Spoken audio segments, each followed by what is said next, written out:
ஆனால் 24 கட்சியோட ரொம்ப ஸ்ட்ராங்காக இருக்காங்க திமுக. இப்போது 20 கட்சிகள் ஒரு பக்கமாக இருக்கும்போது ஒரே ஒரு தலைவரை எதிர்க்கிறன்றது எவ்வளோ விஷயமா பார்க்குறீங்க, எவ்வளோ பெரிய போராக பார்க்குறீங்க? நீங்கள் பத்திரிகை படிக்கிறவங்களா இருந்தால் ஒரு 4 நாளாக உலகத்தையே கவர்ந்த ஒரு செய்தி. பாலேஸ்வர் ஷா என்பவர்,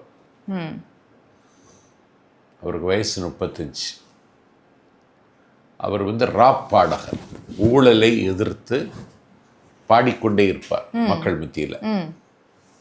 அதனால மக்களின் கவனத்தை கவர்ந்தார். சரி. அதனால நேபாளத்தின் தலைநகர் காட்மாண்டின் மேயராக முடிசூட்டப்பட்டார் கடந்த காலங்களில்.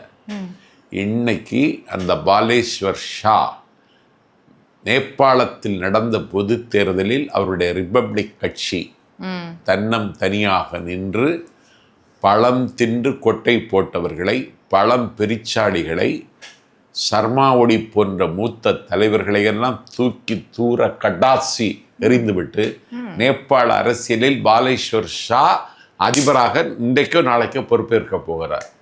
நேபாளத்தில் நேற்று நடந்தது தமிழ்நாட்டில் நாளைக்கு விஜய் தலைமையில் நடக்கும்.